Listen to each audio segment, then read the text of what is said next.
शारदे माँ, हे शारदे माँ, अज्ञानता से हमें तार दे माँ। हे शारदे माँ, हे शारदे माँ, अज्ञानता। हम लोग बल आघूर्ण के लिए विमीय सूत्र निकालेंगे। तो बल आघूर्ण का हमें फॉर्मूला मालूम होना चाहिए। बल आघूर्ण का होता है बल गुणित लंबवत दूरी। बल गुणित लंबवत दूरी।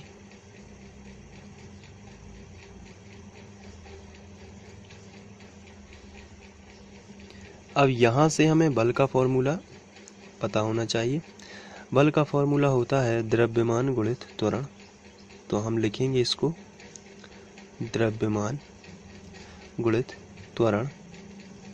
और लंबवत दूरी जो होती है वो लंबवत दूरी ही होती है, इसलिए दूरी का कोई सूत्र नहीं होता। तो हम यहाँ पर दूरी ही लिख देते हैं, लंबवत दूरी को दूरी ही लिख देते हैं।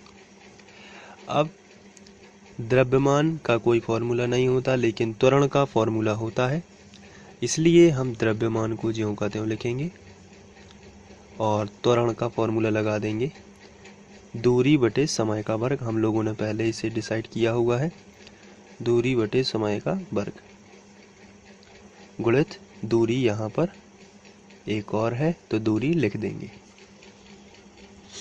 अब इसके बाद द्रव्यमान और दूरी, दूरी का दूरी वर्ग हो जाएगा। तो द्रव्यमान के लिए हम L और यहाँ पर M लिखेंगे। दूरी L और L है, इसलिए L स्क्वायर हो जाएगा। तो L स्क्वायर, और नीचे जो है वो समय है, टाइम है, इसलिए उसको T लिखेंगे और T का स्क्वायर हो जाएगा। चूंकि हमें विमीय सूत्र एक ही लाइन में चाहिए, इसलिए T स्क्वायर को ऊपर ले जाते हैं, तो आ जाएगा M L square T minus 2। तो ये हो जाएगा बल आघूर्ण का विमीय सूत्र। इसके बाद हम लोग दाब का विमीय सूत्र निकालेंगे। दाब यानी प्रेशर, इसका फॉर्मूला भी आपको याद कर लेना है। दाब का फॉर्मूला होता है बल बटे क्षेत्रफल। बल बटे क्षेत्रफल यानी कि फोर्स अपॉन एरिया। अब इसमें आपको बल और क्षेत्रफल दोनों के फॉर्मूले लगा देने हैं। बल का होता है द्रव्यमान गुणित त्वरण। तो यहाँ पर आप लिखोगे द्रव्यमान गुणित त्वरण। और क्षेत्रफल जो होता है वो होता है लंबाई गुणित चौड़ाई। तो यहाँ पर आप लिख दोगे लंबाई गुणित चौड़ाई। अब द्रव्यमान बेसिक फॉर्मूला है, इसका और कोई सूत्र नहीं होता, इसलिए द्रव्यमान को आप ज्यों का त्यों लिखोगे, जबकि त्वरण को आप लिखोगे दूरी बटे समय का वर्ग, क्योंकि ये हम कर चुके हैं। त्वरण का हमने फॉर्मूला बनाया हुआ है दूरी बटे समय का वर्ग। और चूंकि लंबाई गुणित चौड़ाई इसी के बटे में है, तो यहीं हम लिख सकते हैं लंबाई गुणित चौड़ाई और गुणित में आ जाएगा समय का वर्ग। अब इसके हम सभी के मान रख सकते हैं। द्रव्यमान के लिए हम लिखेंगे M कैपिटल, दूरी के लिए लिखेंगे L, और लंबाई के लिए लिखेंगे L, चौड़ाई के लिए भी लिखेंगे L, और समय के लिए लिख देंगे T स्क्वायर, क्योंकि यहाँ पर वर्ग लगा हुआ है तो T स्क्वायर। अब हम सबको जोड़ देंगे या मिला देंगे M L, तो इसको हम साथ में लिख सकते हैं M। यहाँ पर L चूँकि कैंसिल हो जाएगा, इसलिए हम इसको M ही लिख सकते हैं। और यहाँ पर आप देख सकते हैं एक L और एक L कैंसिल हो जाएगा, तो बचेगा केवल एक L नीचे और T वर्ग बचेगा। इसको हम और देख लेते हैं ऊपर ले जाके। तो ऊपर ले जाएंगे तो M ऊपर था ही, लेकिन L जो है 1 की पावर थी, ऊपर ले जाएंगे तो -1, और T भी +2 नीचे था, ऊपर जाएगा तो -2। तो ML -1 T -2। तो ये जो है दाब का विमीय सूत्र बन जाएगा। तो इस तरीके से दाब का विमीय सूत्र आप निकाल सकते हैं। इसके बाद हम लोग शक्ति का विमीय सूत्र निकालते हैं। शक्ति यानी पावर, इसका फॉर्मूला आपको याद रखना है। इसका फॉर्मूला होता है कार्य बटे समय। कितने समय में कितना कार्य होता है उसे ही हम शक्ति कहते हैं। तो कार्य बटे समय में आपको कार्य का फॉर्मूला याद होना चाहिए। कार्य का फॉर्मूला हम लोगों ने अभी पढ़ा हुआ है। इसका होता है बल गुणित विस्थापन, बल गुणित विस्थापन, और बटे में आ जाएगा समय।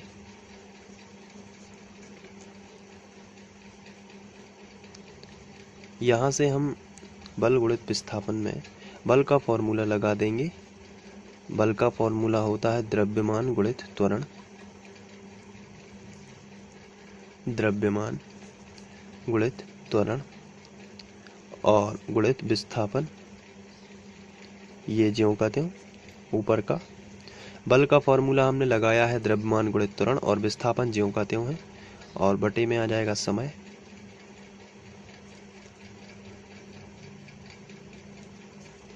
यहाँ से हम द्रव्यमान का ये बेसिक फॉर्मूला है, इसका कोई सूत्र नहीं होता। त्वरण का सूत्र होता है, विस्थापन का भी नहीं होता और समय का भी नहीं होता। तो द्रव्यमान को हम ज्यों का त्यों लिख देंगे, लेकिन त्वरण को हम दूरी बटे समय का वर्ग लिख सकते हैं। दूरी बटे समय का वर्ग गुणित विस्थापन को हम विस्थापन ही लिख सकते हैं, क्योंकि इसका कोई फॉर्मूला नहीं होता। और बटे में समय है, तो इसलिए हम समय को यहीं लिख देंगे। समय, ये वाला समय, तो बटे बटे में ही रहेगा। यहाँ पर हम देखते हैं द्रव्यमान जो है इसको हम लिख सकते हैं m, दूरी को हम लिख सकते हैं l, और विस्थापन को भी l, क्योंकि ये भी लेंथ है और ये भी लेंथ है, तो टोटल मिला के हो जाएगा l²। और अपॉन यहाँ पर समय वर्ग और समय, तो टोटल हो जाएगा समय पर 3 की घात। इस 3 की पावर को ऊपर ले जाते हैं तो ये हमें मिलेगा m l² t-3। ये शक्ति का विमीय सूत्र हो जाएगा। तो इस तरीके से आप शक्ति का विमीय सूत्र निकाल सकते हैं बड़ी ही आसानी से। आगे बढ़ते हैं और कोण का एंगल जो है उसका विमीय सूत्र निकालते हैं। तो कोण बराबर होता है चाप बटे त्रिज्या।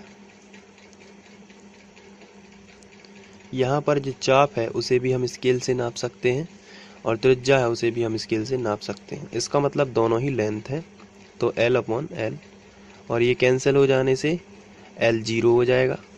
तो इसको हम लिखेंगे m0, L0 और T0। तो ये जो है कोण का विमीय सूत्र बनेगा। आगे बढ़ते हैं और कोणीय वेग का विमीय सूत्र निकालते हैं। कोणीय वेग यानी एंगुलर वेलोसिटी, और इसका फॉर्मूला होता है कोणीय विस्थापन बटे समय। कोणीय विस्थापन बटे समय।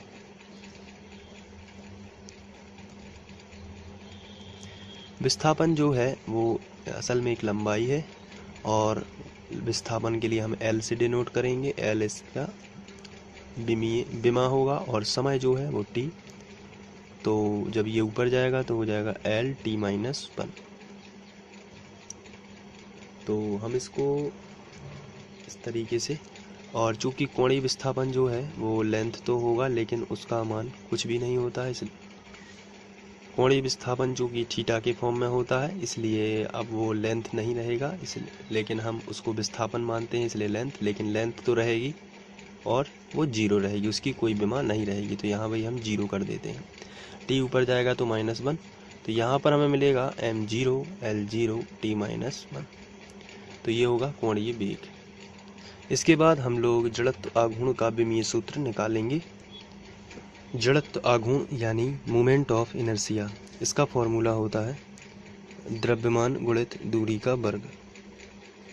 द्रव्यमान गुणित दूरी का वर्ग। यहाँ से यदि हम बात करें द्रव्यमान को हम m से डिनोट करते हैं और दूरी को L से, तो ये हो जाएगा L²।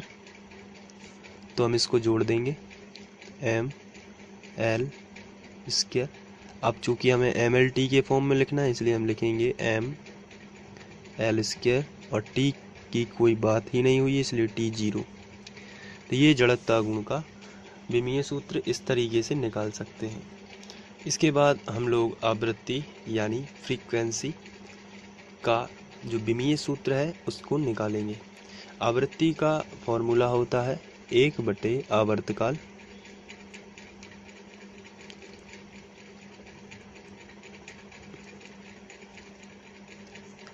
यहाँ से हम आवर्तकाल यानी समय ही होता है तो इसे हम T लिख सकते हैं और T को हम ऊपर पहुंचाएंगे तो ये हो जाएगा T-1। तो ये उसका विमीय सूत्र हो जाएगा। लेकिन हम इसे MLT तीनों के फॉर्म में लिखना चाहते हैं तो M0 L0 T-1 और यही आवृत्ति का विमीय सूत्र होगा। इसके बाद हम लोग प्रतिबल का विमीय सूत्र निकालेंगे। प्रतिबल यानी स्ट्रेस, इसके लिए आपको फॉर्मूला मालूम होना चाहिए। इसका फॉर्मूला होता है प्रत्यानयन बल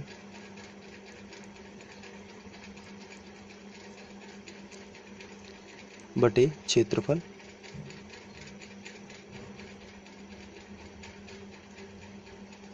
प्रत्यानयन बल इसका मतलब बल ही होता है और बल का फॉर्मूला होता है द्रव्यमान गुणित त्वरण। द्रव्यमान गुणित त्वरण। अब प्रत्यानयन बल का होता है द्रव्यमान गुणित त्वरण और क्षेत्रफल जो है उसके लिए हम लिखेंगे लंबाई गुणित चौड़ाई। लंबाई गुणित चौड़ाई। अब द्रव्यमान एक बेसिक फॉर्मूला है इसलिए आप ज्यों का त्यों इसे लिखेंगे, जबकि त्वरण जो है उसको हम लिखेंगे दूरी बटे समय का वर्ग। समय का वर्ग हम लोगों ने इसे पहले भी पढ़ा हुआ है।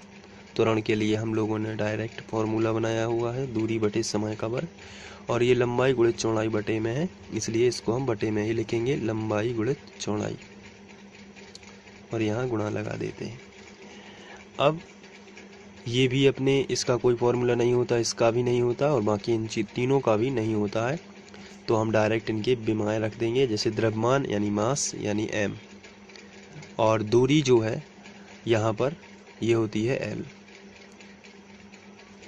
यहाँ पर लंबाई के लिए भी l और चौड़ाई के लिए भी l तो टोटल l² हो जाएगा और t समय के लिए t और t का स्क्वायर तो t² और इसे भी ब्रैकेट। अब यहाँ से एक l कैंसिल हो जाएगा तो हमारे पास जो बचेगा वो बचेगा ऊपर l कैंसिल हो जाने से केवल m बचेगा और नीचे जो है ये l कैंसिल हो गया था लेकिन l² था, एक l बच गया और t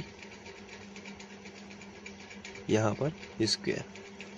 अब एक लाइन में हमें विमीय सूत्र लिखना होता है इसलिए इसको ऊपर ले जाते हैं तो ये हो जाएगा MLT-2 इस तरीके से। अब हम देख सकते हैं कि ये जो है प्रतिबल यानी स्ट्रेस का विमीय सूत्र आ गया है। यहाँ पर जो L है वो इस पर 1 की पावर थी इसलिए ये ऊपर जाएगा तो -1 की पावर आ जाएगी तो ये अब ये होगा प्रतिबल का विमीय सूत्र। तो इस तरीके से विमीय सूत्र हम लोग निकाल सकते हैं और जो हम लोग डेरिवेशन करेंगे इम्पोर्टेंट डेरिवेशन उनमें यदि जो भी विमीय सूत्र निकाला जाएगा उनको मैं आपको डिटेल से समझाते जाऊंगा।